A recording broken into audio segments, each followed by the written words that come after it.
Mərhəmətli və bağışlayan Allahın adıyla. Nəhcül bəlağə. Ağıldan faydalı heç bir var dövlət yoxdur. Məğrurluqdan qorxulu tənhalıq yoxdur. Tədbir tökmək və düşünmək kimi ağıl yoxdur. Pərhizkarlıq kimi cömərtlik yoxdur. Gözəl xasiyyət kimi yoldaş yoxdur.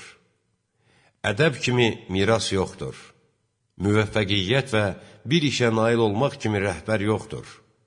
Gözəl əməl kimi ticarət və alver yoxdur. Savab kimi mənfəət yoxdur. Şübhə müqabilində özünü saxlamaq kimi pərhizkarlıq yoxdur.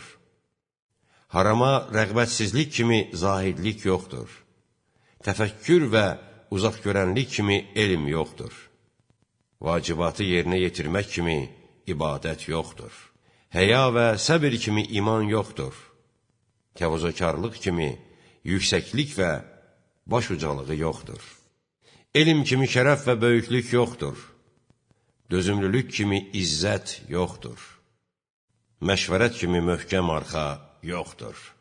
Nə çox adam ki, ona edilən ehsan və yaxşılıqla əzab və cəzaya yaxınlaşıb. Nə çox adam ki, pisliklərinin gizli qalması ilə aldanıb.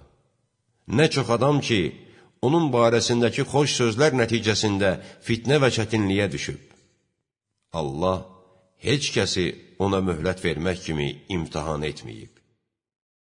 Dünyanın misalı əl vuranda yumşaq, qanında isə öldürücü zəhər olan ilan kimidir. Aldanmış nadan ona tərəf gedir, uzaq görən ağıllı isə ondan uzaqlaşır. Sanki ölmək dünyada bizdən başqası üçün yazılıb. Sanki haqq dünyada bizdən ayrı biri üçün vacib olub. Sanki gördüyümüz ölülər tezliklə bizə tərəf qayıdacaq, müsafirlərdir. Onları qəbirlərinə qoyur və var dövlətlərini yeyirik. Biz onlardan sonra əbədi qalacağıq kimi öğüt verənləri unutmuşuq. Hər cür bəla və ziyana düçar olmuşuq. Xoş o adamın halına ki, nəfsi ram olub, niyyəti bəyənilən və xasiyyəti gözəl olub, dilini çox danışmaqdan saxlayıb, pisliyini cəmaatdan uzaqlaşdırıb, sünnə ona ağır gəlməyib və bidətə nisbət verməyib. Qadının qeyrəti küfürdür, kişinin qeyrəti isə imandır. İslam təslim olmaqdır. Təslim olmaq inanmaqdır. İnanmaq qəbul etməkdir. Qəbul etmək ehtiraf və təsdiq etməkdir. Ehtiraf və təsdiq etmək yerinə yetirməyə hazır olmaqdır. Yerinə yetirmək əməl etməkdir.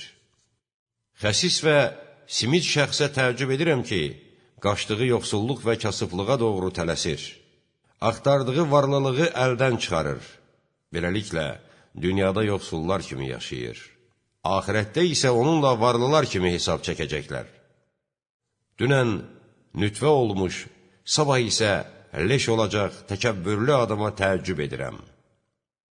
Allahın yaratdıqlarını görməsinə baxmayaraq, Allah barəsində şək və tərəddüdə olan kəsə təəccüb edirəm.